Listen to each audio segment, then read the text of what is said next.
of stuff that's going on tonight, including a new platform.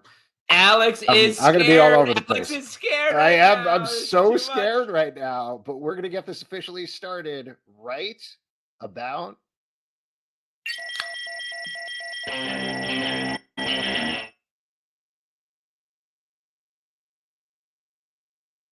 What is up, everybody? Welcome to Comic Book Club. I'm Alex. I'm Justin. I'm Pete. And we're coming to you live from a couple places on the internet. If everything is going smoothly, we are live not just on Crowdcast, but also on YouTube and Facebook right now. Of all places, Mark Zuckerberg's home of itself. Facebook fucking sucks. Welcome to the metaverse, guys. What a place. Wow, here's the thing. As you can tell, we don't have any legs, so it's all good. Maybe you're listening to it later. Oh, there we go. I'm doing everything right. Maybe you're listening to this later on Spotify, Crowdcast, or wherever you get your podcast. It's all good, but we're very excited to have you here. Very excited to talk tonight. How are you guys doing? This is probably very interesting for our audio listeners at home, but we have a new Crowdcast platform. Are you completely thrown right now? Are you doing okay? I love it. Like a lot of astronauts in the NASA program, they throw them completely unprepared into a new shuttle, and they just have to fly or not. And we are going to fly. We're flyers. We are flyers. Do you know who else is a flyer? Is our guest tonight? And hey-o. Trying to figure out how to bring him in here. His name is Michael Davenport, and he is the lead writer and creative director on Marvel Universe Online, which is a very interesting project. He is also, I will mention, in Germany. So it is 1 a.m. right now. His time. There? I know. 1 a.m. or maybe even later at this point. I guess it's like 2 a.m. or something. He said, no problem. All good. Don't even worry about it. It's all parties in Germany, man. Hey. Michael, welcome. Hello. Thank you. Thanks, everybody. It's bright and squirrely in the morning over here. Nice. Are you on a 24-hour clock? Yes. Great. Healthy. Yes, very healthy. It's usually the case. I'm usually doing these with folks back in the U.S., so I'm used to this kind of time block being for coming down here having a early morning cup of coffee and chatting up folks. Nothing like sitting in a bright red room at 2 a.m. and talking across the pond. There you go. Yeah, I gotta say the background is fascinating. I love the poster back there. It looks like you got some figures, some real cool stuff. Yeah, this is my office. They keep me down here in the basement so I can basement life.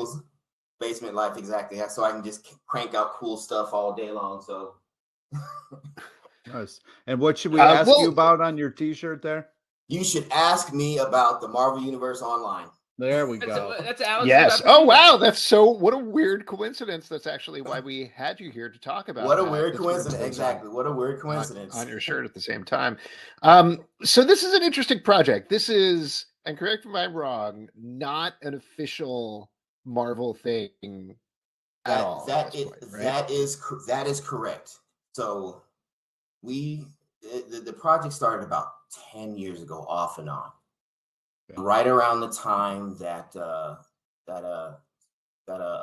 Marvel Heroes sunsetted. It was born of an idea of a few fans of games like DC Universe Online, City Heroes, and Champions Online, the like. No, it's not officially sanctioned by Marvel, so we decided to compile all of this information that we had gathered. We talked to professionals in the industry. Actually got some feedback from folks like the CryEngine people reached out to us when we started asking questions about, hey, you're talking about, novice really wanting to know information, and they, how do you make the first question you ask, gee, how do you make a video game?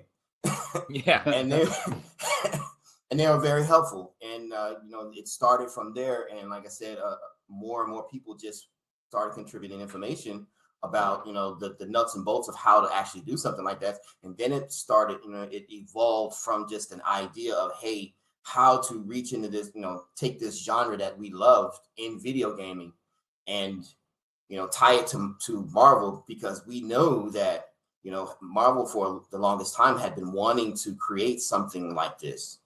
But unfortunately, at the time, this was their first swing and a miss, was after they tried to sue City of Heroes back in the day. And it didn't work out because they themselves wanted to create a game just like that. Oh. Yeah, this was way back in 2012, 2013. So, yeah, that, after that, it was just, you really didn't, when City of Heroes left, you really didn't have something in that genre of superhero games yet. I mean, they were trailblazers. And then DC Universe Online came along a few years after that. And before that happened, I had the opportunity to have a one-on-one chat with Jack Emmert, the creator of City of Heroes. Oh, and wow. I got a lot of again, this was that phase where we were just collecting information. So, we were out talking to everybody, everybody in the industry, the big names. So Jack told me gave me some background about how after he left Cryptic, how Marvel and Microsoft had approached him about the first attempt at a Marvel superhero MMO. And, unfortunately at the end of the talks, it didn't work out. And the assets that he had compiled to present to them eventually turned into Champions Online. I love this because it sort of feels like the act of making a video game is sort of a video game. It's like a little bit of an RPG. You're just like slowly picking up clues, going around, talking to townspeople. It is. It really. I mean, and a lot of people. I was surprised by the process. A lot of games, start years before even the first hands touch the keyboard to start programming it.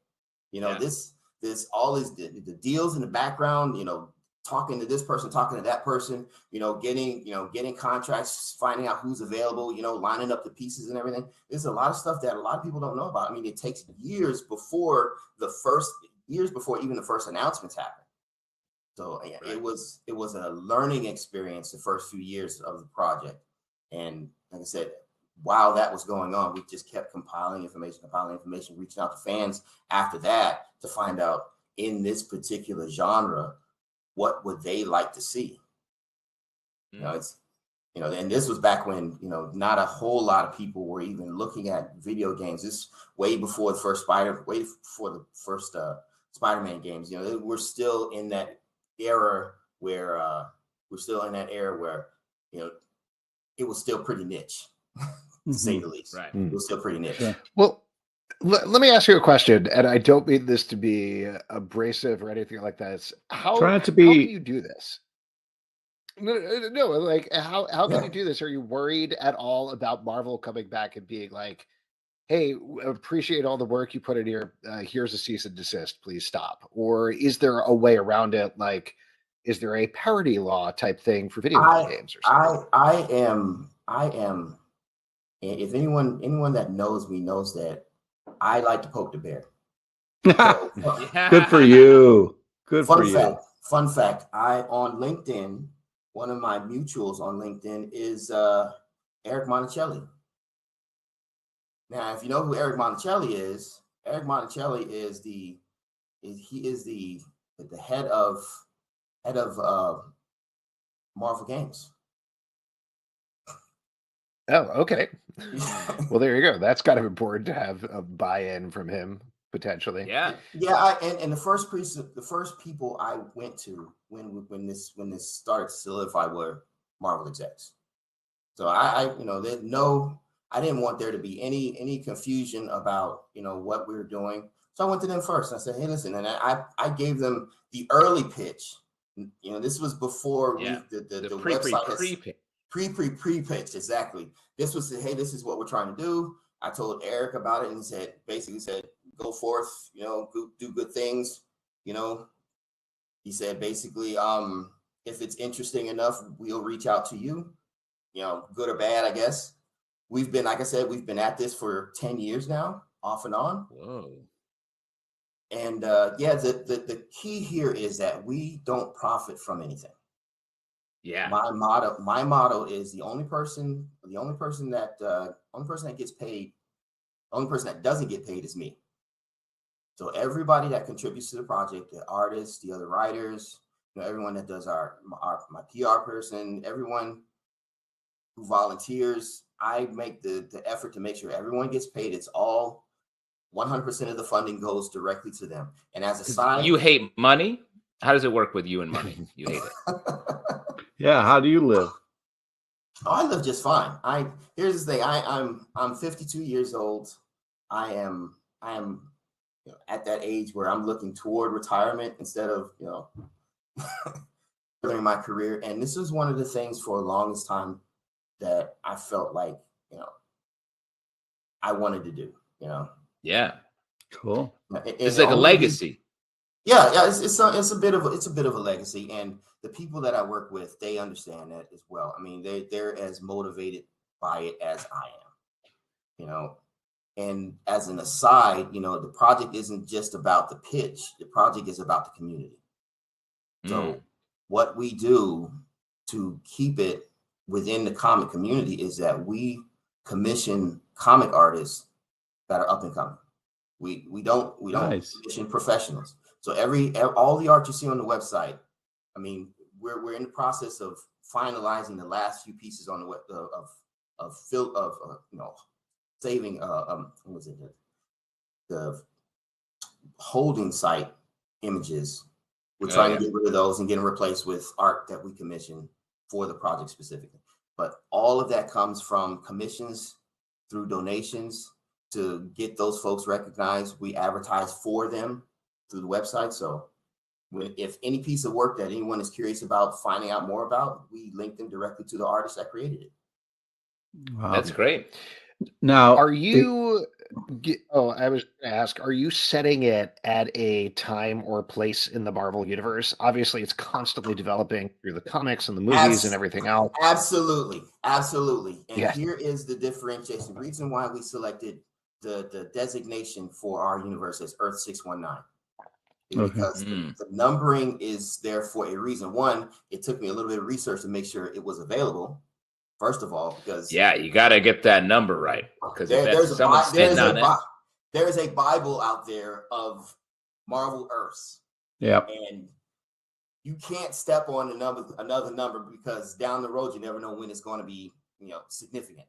So Earth 619 was available, and I liked it as close as possible to Earth 616, because the subtleties that you'll see in our version of the Marvel Universe will be just that subtle. You'll have to go out and actually, find the differences. But there are a lot of larger differences that make us distinct. The point where we start, where the game starts, for the most part, the history past Civil War, the first Civil War comic version, is where everything is pretty much parallel to 616.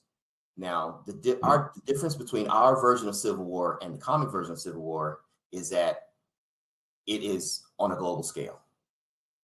So, please excuse my ignorance here, but we're talking a lot about different things of the game. But how do you play this? What kind of game is this? What does MMO mean?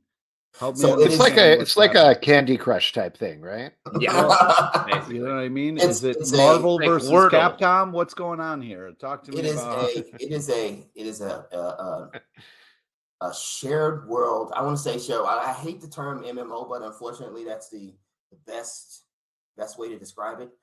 So imagine Destiny, but with superheroes. Okay. I don't know if you're helping Pete there necessarily. Yeah. Just Pete, to clarify, MMO is like MMA. MMA is mixed martial arts. MMO I know what is MMA mixed is. martial opera. Yeah. Massively multiplayer online game. No, a whole bunch of people playing in the same sandbox at the same time. Okay. So that's where big sandbox. A big sandbox. Well, speaking of that sandbox, and you kind of touched on this a little bit, but There's no pressure. How close are you? Like to how far away are you at this point from a playable version of the game or a beta test or? It is a pitch. Right now, it is a pitch, it's Okay. right there in bold letters on the first page of the website. It's a pitch project at this point. Without direct support from Marvel yet. Eyebrow raised. Yeah, right. We are a pitch project, and as I let everyone know that from the jump. What you're supporting is a vision at the moment. Mm-hmm. Now, the best way to get this vision out, to the right eyes is through sharing that vision. Go out, see what we're doing now, see what you like, make suggestions about how we can change or be better, and spread the word. We want nothing from anyone other than letting folks know. For clarity's sake, when you talk about your vision, can you describe, like, if one of us, hypothetically Pete, logged on when the vision is complete, you have all of your dreams coming true, what happens? You log in, what's your gameplay like? What's happening for you? What's happening when you log in? The first thing that happens is after the credits roll, you see our scroll, which you can find on the website. You see our scroll, and what opens up is a page from the official handbook of the Marvel Universe Online. If you've ever seen the old Marvel encyclopedia, character encyclopedias, yeah, the character creation screen is a version of that. So it opens up. The side is the text is on site. You create your character stats, their background information on the left side of the screen. On the right side of the screen is the window where you actually create your character. Now, once that page is complete, you write in my bio the whole 9 yards. Once that page is complete, that page gets stored as your character cut sheet. So that's throughout your play career, that character cut sheet goes along with you. Now, as you do certain adventures, those adventures get added to your bio of your character. Now, every player and every NPC will have a character bio sheet just like yours. Now, what you can do with them is you can share them, you can trade them, you can collect them and form your own encyclopedia of characters. Wow. Yeah. Like if I want to play as like Mephisto Jr., the marriage breaker, like I could go around. Whatever. Go for it. All of the options. If anyone remembers the old games like City of Heroes and the character creation tools, go for it. Anything you can imagine. Create. Is there any way to call dibs on Frankencastle now? Like, just be boo. The shredded by Doc and Punisher? Sure. Oh yeah, here's a good question from Stray Bullet here in the comments. Can I be Uncle Ben? Can you play as Uncle Ben? You cannot play as established characters. That is the only only caveat. That's why I said Mephisto Jr. Yes. So I could be like Cypher, but with an I instead of a Y in the name. Well, we would like to try to avoid that, but I don't think there's any way. That's going to be very popular. Of course, there'll be tons of Wolverines, and Spinnermans out there. Yeah. But I just think not to like backstage edit or anything, but you got to go to that pitch deck. You got to put right at the top there. Hey, you cannot play as Cypher, just so you know. You're going to lose a lot of fans. I think up front we know that, but a lot put it out there. I don't know about a lot. So many. Alex, I think it's a betrayal of the character if you have a misspelled name. His whole thing is spelling right. It's like really being accurate with the letters. One of the narratives is that the NPCs, the more famous they are, they know that there will be homage characters of them. Oh, cool. So that differentiates us from other games that used to do this, where they actively discourage people from making homage characters. I myself made plenty of homage characters on City of Heroes. And I know some friends that play DC Online, and they do the same thing. There are tons of Marvel characters on DC Universe Online, tons. So I understand the appeal. So yeah, we wanted to take that idea of being able to create homage characters and just roll with it. Cool. Can I throw something by you? So Cypher's power is to translate languages. That doesn't affect his spelling, right? Like, not to contradict Justin or anything like that. But Justin has a small person who's come in to tell him that he's wrong about Cypher's powers. Sorry. Hello, small She person. says, I love Cypher and stop being mean to Alan? Of course. Man, kids say the darndest things, don't they? Man. They do. I have a question, Michael. Are you worried about this game gaining sentience and taking over our world? Yes. The right answer. And a related question, if people want to support it, I know you've mentioned this before, but other than just spreading the word, what is the best way of actually like physically supporting the development of this pitch? If you want to donate, we have a Patreon for the Marvel Universe Online, and we have a coffee at the moment. Right now, the Patreon you can donate for as little as $3 a month. I mean, and really, right now, because we're only a pitch project, all of that money goes to the artists who help us create. And eventually, the plan is to get enough donations that we can start supporting. We can regularly support the artists and writers, and eventually move up to supporting other folks like developers. We can get an advertising agency. My PR person she's excellent. And, we want to eventually reach out and be able to give her a hand, so just basically expanding upon the all of the work that needs to be done to flesh this out to its, natural conclusion, so it looks like, and the conclusion for the project is to look and feel like an actual gaming website. Our website is supposed to look like an actual gaming site. You should be able to look at our site and say, wow, I want to play this. That's the goal. Yeah. I mean, for the website, I want people to look at the project and say, yeah, I want to play this. Why can't I not play this? I want hundreds of thousands of people saying, why can't I not play this? And then I want them to go to Marvel Games and I want them to say, why can't we play this? We must. Look at that's about you. If you get a good game is undeniable. Like if the people want to play, the people are going to play. Exactly. And they literally, Marvel Games themselves literally told me, they said, hey, listen, if your idea is popular enough, we'll see it. Well, that's great. Guess what? That's what we're trying to do. Awesome. That makes your goal very clear. Just like a great game, it's like, I want to win. I need to I need to get Boardwalk and Park Place. Exactly. I'm out. I am out to create a game that captures not just people's ability, interest in playing a video game. I want it to capture people's imaginations. I want people to be thinking about it when they're not playing it. So that's my goal. I've played games where even if you turn off the console or the PC, you can't stop thinking about it. Your mind still inhabits that world that you were in. Yeah, and that's what I want. Back in the day, City of Heroes had an active writing community, fan-based communities that did all kinds of stuff, videos, and they had, they wrote stories and all that. And that's the kind of thing that I want people to get back into again. I want, when you create your character, I want that character to feel like an alternate version of you. I want that character. So when you write their bios, we basically say, hey, here's a page. Go forth and create the person in the Marvel universe that you want to be.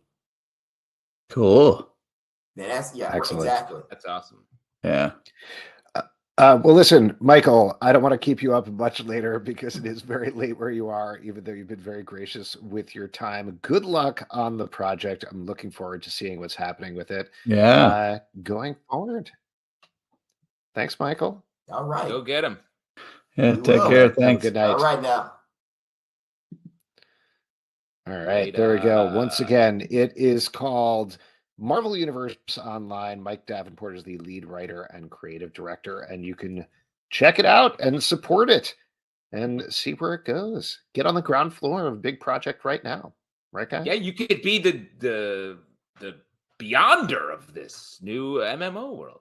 Oh, yeah, but not with the Y. It would be Beyonder with an I. It would be a slightly different Beyond. you'd be Beyondy.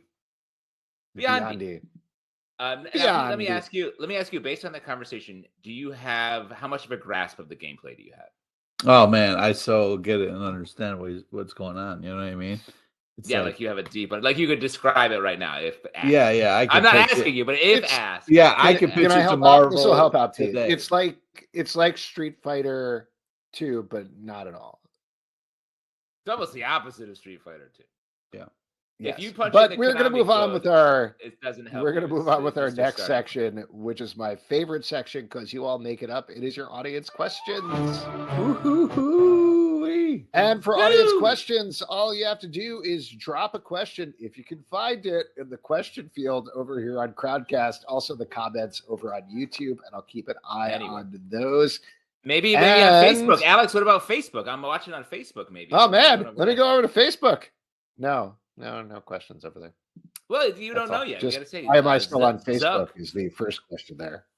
Zuck may drop in, or there'll be like a fake news article pinned to our show. Oh yeah, Dan Bodino is actually on the stream. He's ready to talk to us. Is that what his name is? I don't know. Whatever. Ben Shapiro is Don here. Bongino, I think you mean, but yes, I got you. Sure, whatever. Hey, Don Bongino. Don Bongino. We do actually have a question here on Crowdcast. This is from Stray Bullet. Is there a comic book? Ooh, look at this. It's coming up here on the screen. This is so exciting. Is there a comic book property you think would make an amazing video game? Great question. I feel like there are a lot of comics that I think gesture toward this. You got, Die, for instance, the Kieran Gillen comic, was sort of designed to be a role-playing game that could easily be a video game version of that.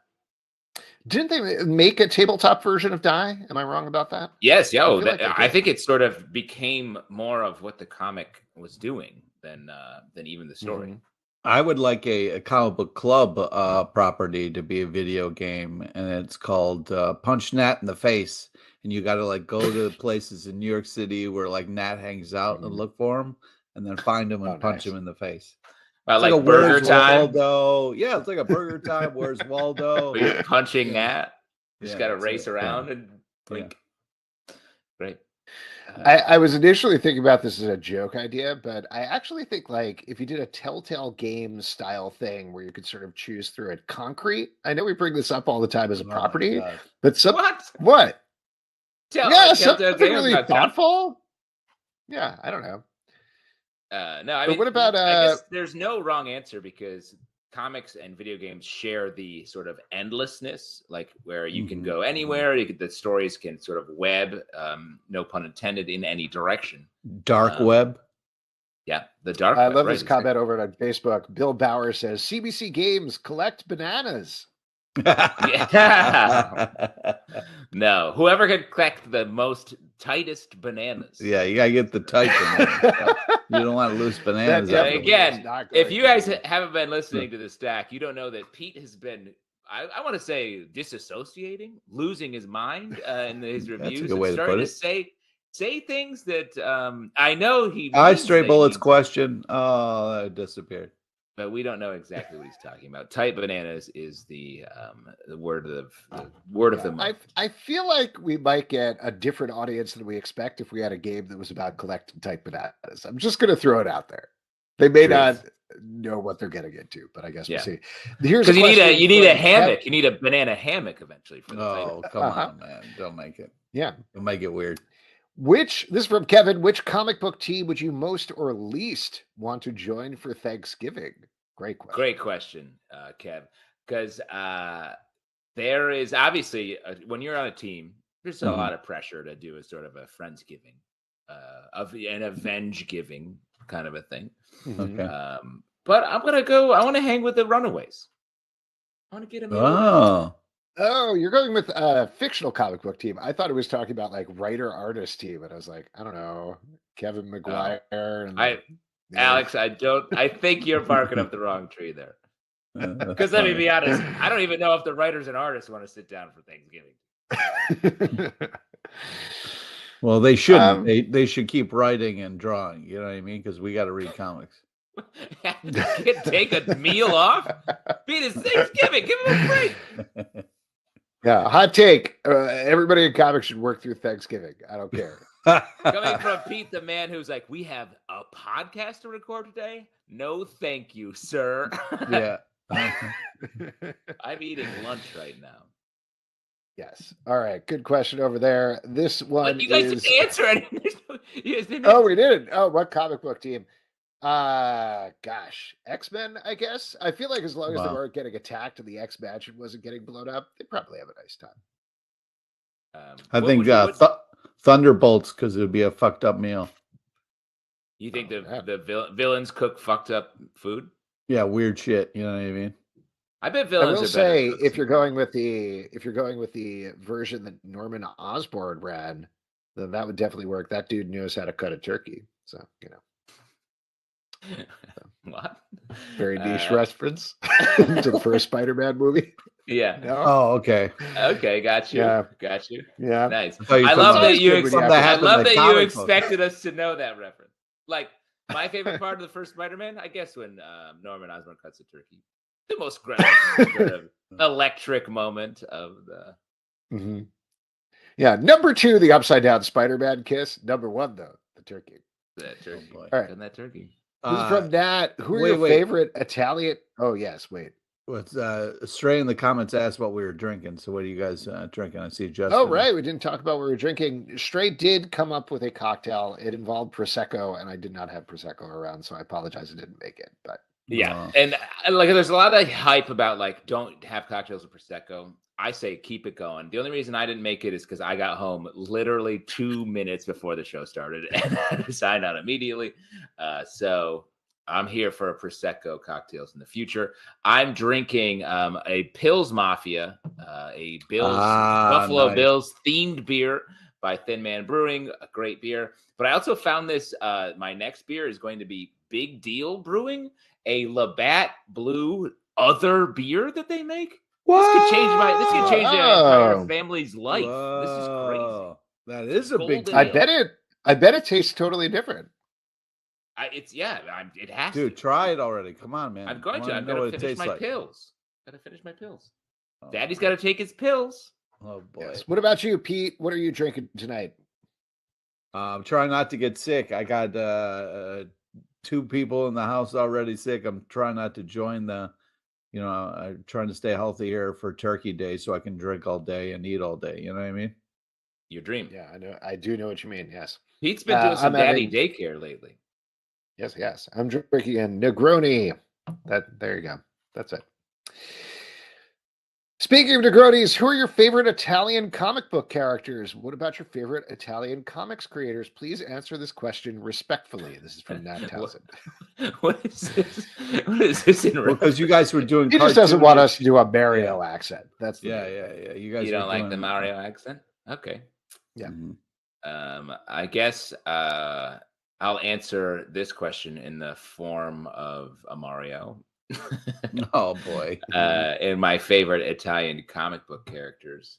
I mean, I actually can't even. Who are our favorite? What are the decidedly Italian characters? Isn't Milo Manara Italian? Maybe. Yes. Yeah. Yes, that's Milo Manara. There we go. That's my favorite. Oh, nice job. He draws some sexy comic books. Wait, so that's your favorite Italian creator. What about characters? Yeah. That's Italian comic character. Shouts Matteo Scalera. That's a good call. Mm-hmm. Oh, nice. Simone. I don't know how to Bianchi. Bianchi. Is Simone Bianchi Italian? Yes. Nice. Everybody frantically Googling right now. I love it. Yeah, Italian comic book. Yeah, there we go. And Italian comic book characters, of course, we all know. Tony Soprano. Oh my God, Yeah. dude. He said be respectful. I think he's more I am being Jersey. respectful. It's a well-respected show. Yeah. Everybody loves it. He's more of a Jersey character, I would argue. We got some questions over at YouTube. Do we want to move over to that for a second? Sure. Why don't we? Before we move on, though, I do think it's Yeah. interesting. Like now, Nat in the comments is, why are there so few canonically Italian characters? It is weird. Is Frank Castle's Italian, right? Is he Italian? Probably. It's a me, I'm not reading Frank Castle. No. Anyway, we're going to move over to David Quinley. How do you think the new culture at DC Films, given Batgirl cancellation, will affect future projects? It's from YouTube, David Quinley. What do you guys think about that? That's a great question. Well, I think they did something very savvy by bringing James Gunn in, because they had alienated the creators pretty aggressively. And then they brought in a creator to be in a leadership role. So I think that will lead to much more. I mean, when James Gunn has time to focus on his job as the head of that, I think he'll be able to mend fences. A trusted creator at the helm, it really makes it easier to get back in the right side. Yeah, I agree with that. Just if people don't know the timeline of what went on, I think it was either November 1st or November 5th, he and Peter Safran started officially as the head of DC Films. Their first thing was essentially to come up with a book, which was like a timeline, a Bible for what they were going to do with DC Films and TV and animated shows and everything going forward. And as far as they've hinted, they're looking at it as all fitting together. So it certainly seems like everything that's come before isn't necessarily obviously wiped away, but they're coming up with a new take, a new universe going forward. I guess we'll see what happens. But to your point, Justin, having somebody who has a clear vision and cares about the way that people create things and the way to put things together, and he clearly, like, beyond anything else, James Gunn is a collaborator. You get that very clearly when anybody does an interview, where he is somebody that works with his actors, he works with the crew, he understands who people are.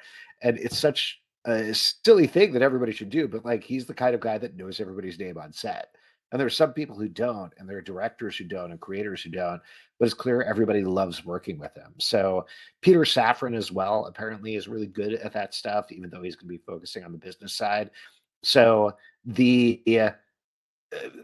the other end of the spectrum, obviously the Batgirl thing and everything went before, that's some bad blood, and they're going to have like an uphill battle. I still do think they have a bullseye on their back, because what are they going to do about the Flash movie? What are they going to do about Aquaman 2, the Batman sequel, the Batman TV shows, all of Superman and Lois on the CW? Like, there's all of these potentially, and some of them better than others, but like vestigial things that are left over. So who knows what they're going to do with them going forward? That's a huge challenge, and any decisions they make are going to be scrutinized to hell. But like you were saying, Justin, just to get back to it and just to reiterate your point, starting with a creative guy is the right place to go. We'll see what happens from there. Plus, he's a creative guy who kind of like really shows that, you know, like he hopped over from Guardians to Suicide Squad and proved in a different world he could still deliver. So I think I think that, you know, he's going to prove some people wrong, and I'm excited to see what happens. I have a little bit of follow-up here on Italian and Italian-American superheroes that I'd like to. I think this is a very good. Okay, here we go. Literally, the first one, and then it goes to alphabetical order, is the Punisher. It goes the Punisher, someone named Valentina Allegra de Fontaine, and then it goes back to A. So whoever made this Valentina is Julia Louis-Dreyfus. Yep. Right. In the MCU. So I think that's why they're 1 and 2, and then it goes into characters that I'm sure we all love, like Captain Hot Wheels. Captain Hot Wheels. Captain Hot Wheels. Italian Spider-Man, Mm-hmm. who sort of feels really over the plate. We've got Pizza Man, sort of almost not really. No, that can't be a real. No, that's not good. Oh, Sarah Pazzini, Witchblade. Witchblade. That makes a lot of sense. Super Mario, as we covered. Mm-hmm. Classic comic and book character. That's how we know him first. Yep. And here's a good one though that I wish I thought of was Zatanna and Zatara. But not Zatara, right? No, I Zatanna think- is Italian, but not Zatara. Yeah. Very Italian sounding words. Oh, Ratman from Panini Comics, also Italian. Anyway, go ahead, Alex. All right, we got a couple more questions here over on YouTube. I'm going to read through. This is from Nelson Martinez. Are you guys into the White Lotus show on HBO? I really enjoyed first season and curious to see what direction the new season will go in. I've definitely been watching it. Pete, Oh, yeah. I imagine it's not quite your thing, but Justin, you've been checking it out? White Lotus, loving it. Caught up last night on all the episodes that have aired. I like this season better than the first one. I feel like the first one, the characters were a little sort of, you knew their positions on a lot of things, and we were watching them bounce off each other in a great way. This one, everyone's floating a little bit back and forth. It's a more interesting soup of people. More interesting. I really like it as well. Yeah, more interesting soup. I That's love what- soup, exactly my especially thoughts. as people. Ooh, I don't know It's a about real that. chowder of a show, I always say. Yeah. The first season and second season are very different, and I think purposefully so. But the main theme that Mike White, first of all, if anybody has not seen it, it takes place at this high-end resort. A bunch of all-star type people go to the resort and they check it out and interact in different ways. The first season, I don't know, there was a lot of stuff going on, like very negative, very specifically about wealth and wealth disparity. The second season is a little bit more purposefully, they said it is like a sex farce set in Italy. But the thing that I think is really interesting about it, which takes a while to get around to, but I think develops nicely. How is that? What's the deal? It's good. It's good. Don't say it's good, asshole. Tell me, is it like a Labatt's? How's it different? It's got the classic Labatt's, like the little burn after the first sip. You know what I'm talking about? When the Labatt. It's just got a rounder mouth feel. Let me describe the mouth feel. Rounder. Yeah. Is it lighter? Is it darker? It's not darker. It's golden ale, so it's just got a little bit more body to it. So I was going to say a lot of other things about White Lotus, but I think the first season was like Labatt, and the second season is like whatever this is. I think the metaphor works, Alex. You're right. It's called what's it called? The Big Deal? The next Big Deal? Big Deal Brewing. Big Deal Brewing. Okay. So let me ask you: you go into a bar in Buffalo, which beer are you ordering? Wow, great call. I'm getting the Pils Mafia. Oh, wow. Okay. That wasn't on the table. It was either Labatt Boo, the blue, or this one. Labatt Boo. Boo. I'll get one and then the other. Have an appetizer and then Okay, so you're got one more question here. I want to ask before we run out of time. Oh, we have a user who wants to run out of time. Stage? Is that possible? Oh my goodness. Nat raised his hand and wants to come on stage. It's a new function we have.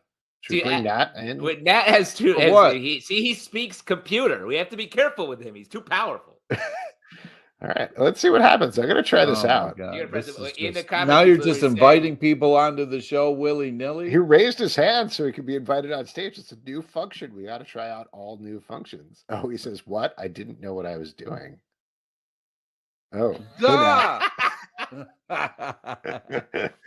That's a forehead, all right. Special guest, friend of the show, kicking off. Hey, there we go. Hey, what's up? Hey, what's up, Nat? It's Nat's boiled mitt hour. What's going on with your boiled mitts? You got any boiled mitts there, Nat? I've got. I love repeating the same joke as much as you do.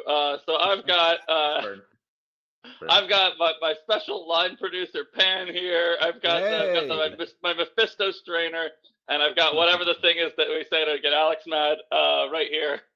And I'm actually just dropping in to let you guys know that there's a button on Crowdcast where you can just join the stream now. I don't know if you guys know what that button is. Seems dangerous. Yeah, I was wondering what that button does. I have to let you in. I have to let you in. You can't just come in. No, I like that we have a full open door policy on this show. We should give people the power to wander in. There actually is a switch. When I was looking through it, this is way too niche, but I was looking through the revised settings for this new platform on Crowdcast, and there is a setting where it's like anybody can come on at any time. And I was like, who? What? Why would you ever do that? That's great. That sounds I think.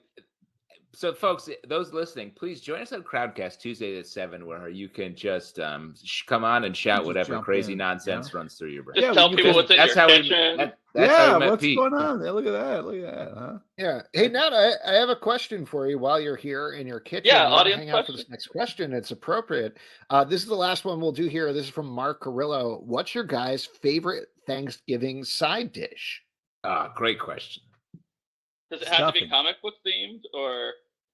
I would dare you to find one. What's a comic book themed side dish? Yeah, well, I really stepped in that, didn't I? Wish I hadn't said it at all. But I don't know, like, I feel like I put myself on the spot here. Hulk smashed potatoes? Ooh, that's so much better than what I was going to say, which was I was going to say cranberry sauce and then hope I thought of a comic book word by the end of the sentence. By the end of the word? You didn't leave yourself a lot of time. That's improv, baby. I got you cranberry Allen sauce. Wait, but that's good. Cranberry. That's pretty good. Not comic book themed though. What's your actual favorite dish, Pete? I'll go to you. I'm sure you have. I'm with Pete. It's stuffing. I can eat stuffing more than the turkey. We put Jimmy Dean pork sausage with sage. Yeah, bro. Sausage stuffing. Chestnuts in there. Oh yeah, you gotta have some. And then also take the turkey drippings and like spoon that onto the stuffing while it's baking, so it's like extra meaty. That's really, I could eat just a big plate of stuffing. Really take your time. You know what? Stuffing is kind of the best. I gotta say, we never, and I know this is probably a controversial one, we never had green bean casserole when I was growing up. So when I finally had it, I was like, oh, this is good. This is very good. So I don't know if it was I was just not allowed to have it, so it was built up on my mind, but I like that quite a bit. I don't want to be a coastal elite here, Alex, but I found that a lot of people just what they like to do is boil the green beans down into a soup and call that a casserole, and it's gross. But that's gross. I will. So there's two types of green bean casserole. I think like there's the can type, which is definitely the best. Like just get a bunch of cans and throw them together. I tend to make don't even open the can. Browns. Yeah, this can't serve. Just eat a can. Room temp cans. I go to Goat Thanksgiving. Do you guys do that? Yeah. Or you just the greatest of all cats and shoes. Oh, look at that adorable cat right there. Oh, yes. Oh, that's a great place to end on. Goodbye, Nat. Bye. Bye, Nat. Wow. Oh, good. And that is it for your audience question. So we got stuffing. Yours is green bean casserole, Alex? Sure. Wow. Interesting answer. I got to go with dark turkey meat. Come on. Is that a side? That's not a side. That's a main dish. Well, it's all sides. Let's be real. Thanksgiving everything is a side. If you're eating more turkey than other stuff, you're wasting your stomach. What? Wait. What are you talking about? Turkey's the main thing. You should be eating. That's not the main thing. Why? Because you spend more time. You spend more time with it? Because it's fucking delicious. I'm not saying it's not delicious. I'm in fact saying it's so delicious. I'm saying. All right. Wait. First off, Alex, how do you make your turkey? Okay, so first you take out the turkey. No, we don't need to cook in the oven. What do you do? Because we fry our turkey. You cook it in the oven for like 60 to 70 hours. And dries take it out when it's nice and charred and throw it out. Yeah. Look at Pete's flexing here. The turkey flex. If you fry your turkey in the peanut oil, it seals the flavor in. It's so juicy and delicious. I know. I actually do like turkey. I'm just poking the bear, to use the phrase we used earlier in the show. But I do agree that turkey is the least of Thanksgiving. I like turkey. You're not doing if it was just sides. You're not doing it right, is my point. You fucking moron.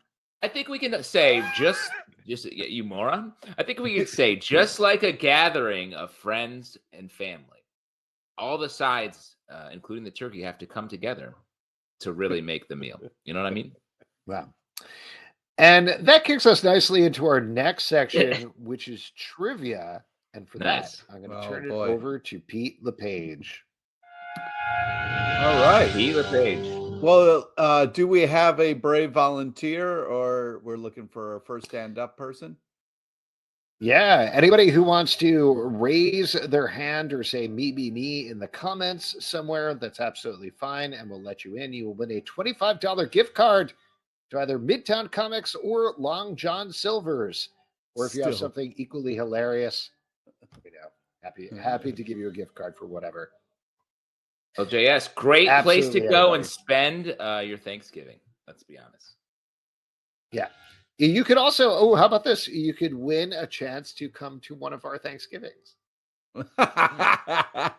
That's and again, just like our new Crowdcast platform, you can walk. It's an open door policy. Walk in whenever you feel like. Yeah. Find our addresses, which we've posted. After your turkey rant, I don't know why anybody would want to go over to yours. My turkey's delicious. Yeah. Dark meat, can't beat it. The problem with deep frying the turkey is sometimes the skin gets too hard, Pete. You have to be really careful. Yeah, you got to know what you're doing. I will say for the record, never mind. I'm not going to say it. No, say it. Get I'm into not going to. My parents don't know how to cook turkey. My father's vegetarian, and my parents' stove, which, by the way, I offered to cook Thanksgiving specifically for the reason their stove is broken, so it's 100 degrees lower than what it says. So everything that they cook is undercooked. 100 degrees. It's insane. And they don't believe me. They're like, no, you don't know what you're talking about. I bought a oven thermometer so that I could be like, this is the temperature of your oven. Jesus Christ. Ooh, we got somebody who wants to come on. Nice. 100 degrees off is a disgusting, large amount of temperature difference. It'd be very hard to eat the food that's coming out. And sorry to hear it, Kevin. You can go over to Justin's house. He'd be more than happy to have you. Uh-oh. Hey. Uh-oh. He's Thanksgiving. Okay. Hold on. Okay. All right, here we go. All right, lay it down. We're talking Am I in your stream? Yeah. Nat, who, Nat? Wait, is Nat also there? Too? Am I also here? What's up, Brett? Hey, Nat. Stop messing up our podcast. It just likes me too much. It just wants me to be in the room. Oh my God, man. He charmed the AI. Do I ban user or remove attendee? I guess I'll just remove attendee. It's like getting a. I don't know. Nat, just sit quietly for a second. Oh, no, wait. If I do that, then I'll unregister and remove you from this event. No. Just, Nat, be a good audience member. It's Stray Bullets time to talk. Just let your cat. I'll just raise my hand when I'm ready. So this is how I do my turkey every year. This is how I used to do the turkeys. When I actually had to cook turkeys for Thanksgiving in restaurants, which is fucking a monumental pain in the ass, which I am so happy I never have to do again. You cook the breast separately from the legs. Mm-hmm. You can do anything cool you want with the legs. I've come feed them. Yeah. I've braised them. I've boned them out, and I've stuffed them with stuffing, sewed them back up, and then deep fried them. And then you brine the breast, which you can inject brine, or you can just soak them in the brine for a few days. And then you roast them separately. And it only takes like 45 minutes. And what I do every year is I stick a bunch of herbs on top of it. So like rosemary, thyme, sage, and I pack it full and stuff butter underneath all the skins and then baste it halfway through. And when I'm roasting it, all those herbs get really dark and charred and brown. And then at about 6 o'clock, we take that bird out to the street and I light it on fire. What? I've seen this. Yes. Why would you? Because you had me, and then at the end, it seems like you're just you light the herbs on fire, and it basically creates this herbal smoke all around it. And visually, it's awesome to just watch this thing like light on fire. And but all the ash and all the stuff creates this awesome smoky flavor that goes straight into the turkey. And it's amazing. And I do it every neighborhood. Awesome. You get the whole neighborhood. Yeah, it's tradition now. So we have open house policy for anybody that I work with or anybody that we're friends with. Come over if you don't have a place to come over. And now it's just this tradition that every year I've been doing it since 1998. Holy good year. Every year. So now, before it was in the restaurants, and we would line all the turkey breasts up on the ranges and just light them on fire. Now it's just I do it at my house for fun, for friends, and we every year at 6 p.m. we light a turkey. My son is throwing things. We light a turkey on fire on the sidewalk. Nice. That's awesome. I've seen video or pictures of you doing it, and it's great. Yeah, I usually post it. I'm probably gonna go live on Instagram and do it this year again. Cool. So can you hurry up and win the gift certificate, the gift card? Yeah, Brooklyn needs his Long John Silver's, so why don't we do this? Hey, I love he's got the Spidey outfit on every time. Yes, Spidey. As far as the best sides go, how do you feel about spatchcocking your turkey? Yeah, the best. Matt's still here. Oh my God. I don't know how to get rid of him. I was being polite. He is being polite. It's great. It's like a live nightmare audience. scenario. But I like to I make. just want to know how Brett feels about spatchcocking the turkey. I think it's cool. I mean, it's as cool as like spatchcocking a chicken. There it is. It's pretty cool. I mean, can you define what that is for people that don't know that weird word? So a spatchcocking you do only with. I mean, I guess you could do it with like the larger animals, but really you only do it with birds, chickens. Spatchcock a bear. You could spatchcock an ostrich, maybe. That'd be interesting to spatchcock, but it's basically you just remove the spine out of the back. Like you just pull the spine out, you cut along either side of it. Like a flawless predator victory, style. You just ripped it out. Yeah, exactly. Like a predator. Style. Yeah. Yeah. You tear it out. Yeah, and you kind of like cook it flatter, basically. So it's like more even. Absolutely. And you can flatten it that way, like he said. Like you can spatchcock a chicken, skin side down in a cast iron, and then lay another cast iron on top of it, and the skin gets like super crispy. If I can how do you feel about raisins and stuffing? I hate raisins, but that's they're not. Okay. No one wants that. No, what are you eating Matt, it at a don't retirement pick fights home? in the background. You're a ghost. Hey, I have to deal with this in my own home. Alex has to deal with his problems. My battle is raisins and the stuffing. Yeah. Let me just say real quick. Let me just put a flag in this moment right now. We started trivia. We've just done a segment on cooking turkey. Nat is here randomly. We have not, this is where there's got to be a way to kick him out. I can't do it without kicking him out of the show entirely. Good, kick him out of the show. This is karmic, Pete. You caused this. You started talking about punching him, and now he's going to haunt you like a great ghost. So, look, man, I feel like we should just do this every show now. Yeah, just Nat on the sidelines yelling at us every once in a while. Nat's just sitting in front of his computer. I will say, as far as fruit and stuffing, I actually like making instead of doing stuffing, because the problem with stuffing is you have to stuff the turkey. If you stuff the turkey, you have to get that stuffing to like 165 degrees. Yeah. And by then your turkey is fucking gross and dried. So you can do like stuffing and cook it on the outside, but I actually like to do like savory bread puddings, which you make a custard, do all the same thing, but like you dry out the bread, and then you could put like apples and mushrooms and walnuts and all that stuff inside it and do like a custard and slow bake it like that. And that's what I'm doing right now. I have the bread drying upstairs, getting ready for that. So I've actually heard it's technically dressing if it's not stuffed in the turkey. Yeah. That's why I love it. This is like it's like we're doing 9 talk shows at once. It's amazing. I'm just trying to reply with a useful color commentary. I think it's great. This is why you don't let vampires into your home. I know you are, because I can fucking hear it. Doing the trivia? I think Brett and Nat are doing it just by Brett, do you have any suggestions on how to prepare Maguro tuna for sashimi? No. We got to do trivia. We got to move on. Here we go. Pete, take it away. Well, he doesn't have Brett an answer. and Nat are competing. Am I doing trivia?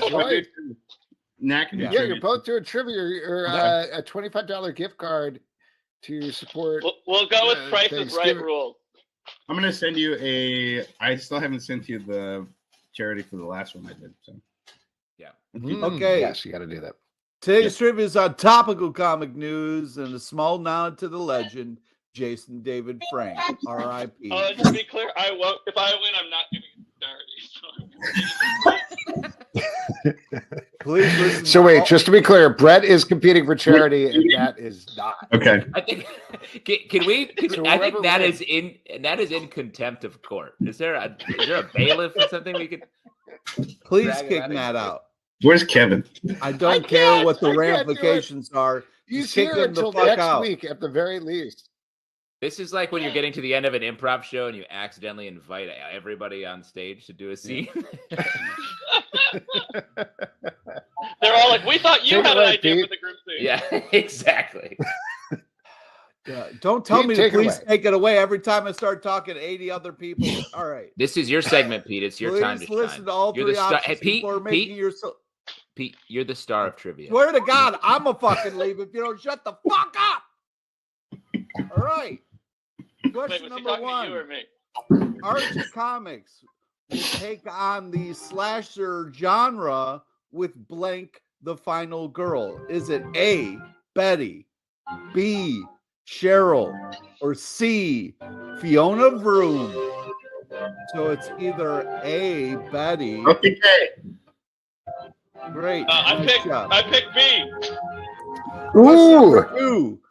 Who is wait, so that's 1 point to Brett, just to be clear. Nice. Yeah. That's right. Question number 2. Who is taking over for the Justice League according to the fab-ish of Nightwing number 101? Is it A, the New Titans, B, your mom's Titans, or C, Bryan Cranston? I'm going to say the New Titans. You are correct, C, sir. Bryan Cranston. Ooh, 2 for Brett. 3. Wow. Really Brett feels like there's no way for Nat to win, but we'll see if he somehow squeaks it out. Let's remember the third question. Points. Third question's worth double points. That's right. And I've been doing a lot of unexpected things tonight, so who knows? Question number 3. Ryan Otley and Donnie Cates are leaving blank. Is it A, Elizabeth Banks, B, their Hulk run, or C, a Jumanji Christmas? I'll say B. You are correct, sir. Hold on, we gotta wait for both contestants. Hold on, I'm gonna say Elizabeth Banks. I'm gonna say Agent Cody Banks. Correct? D. Was that correct? Was it Elizabeth Banks? The Hulk run. It's Stray Bullies wins it. Sorry about that, Nat. I guess, Brett, you have won $25 to charity of your choice. Now $50 to the charity of your choice. So please let me know so we can donate. I hate to Thank see you a for coming perfectly on. good Long John Silver's gift card go to charity. Yeah. But and now I'm gonna remove mashed potatoes. I'm gonna remove you from the broadcast, but still can't remove that. So thanks for coming on, Brett. Always good to see you. Bye, Nat. Forever. See you later, Brett. I used to whip in some heavy cream. That's usually my method with the mashed potatoes, maybe a little roast garlic, but I try to go pretty traditional.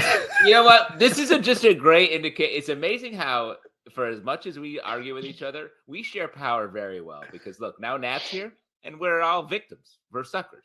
We're in his king. He's the king now. Sometimes a common enemy is all that's needed. As you know, my common enemy is that comics. Boy, if they just I was talking about the including... 2017 movie Power Rangers. In case anybody cares. That's okay. Thank you for doing that. That's very nice and respectful. It is the first time that you've done a movie that is actually appropriate for the person you're talking about. So it's nice to see as well. That movie any good? It took you like, I don't know, I want to say conservatively 54 weeks to get around to a Robin Williams movie we'd heard of, but you know, you do you. As we all know, new comic books are coming out all the time. What are you looking forward to, Pete? I'm looking for DC versus Vampires number 11, Doctor Strange Fall Sunrise number 1, and Hitomi, I think I pronounced it correctly, number 2. Wow. Justin, what about you? A couple faves out there for me. I got to shout out a new comic by Jason Aaron, Once Upon a Time at the End of the World number 1.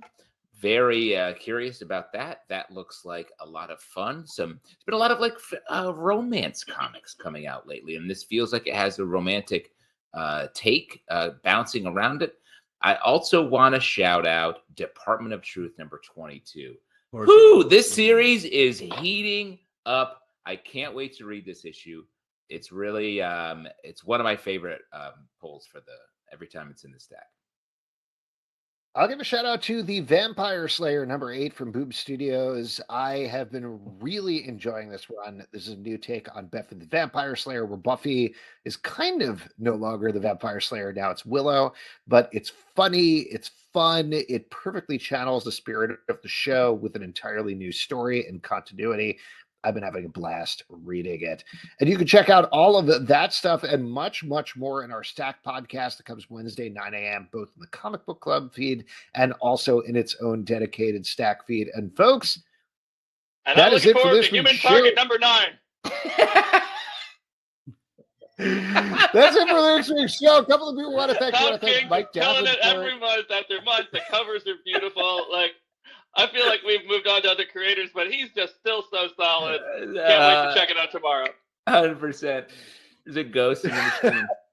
Thank you, Mike Davenport, for coming out to talk about Marvel Universe Online. Next week, we're going to have returning guest Cecil Castellucci. Is going to be here to talk about the new iHeart radio show, Nikki Fix's Time Fix, as well as her comic book work. Also, a bunch of other things you can check out. The Doom Room, our Doom Patrol podcast, rapidly gearing up for season 4 coming very soon. Marvel Vision, our Marvel podcast. We had a new episode about Wakanda Forever and a bunch of episodes on that coming soon as well. Patreon.com/Comic Book Club to support the show and all the shows we do. Don't forget to subscribe and follow on Apple, Android, Spotify, Stitcher, or the app of your choice, at Comic Book Live on Twitter, also at Comic Book Live on Hive, if you're on there. Comic Book Club Live on Instagram, Comic Book Club Live on TikTok, comicbookclublive.com. This podcast and many more. On behalf of check myself, out the parlor at Caveat, December 1st. Last year, December 7 p.m. at Caveat in Manhattan. Shout out to Beer Cat PhD. Thanks for coming to the show last week.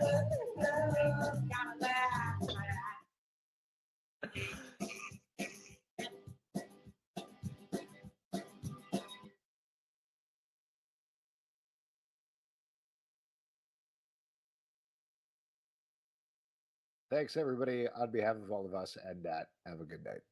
The Comic Book Club family. Good night. They're a weird cousin they can't get rid of. Great. Well, we're still live. I'm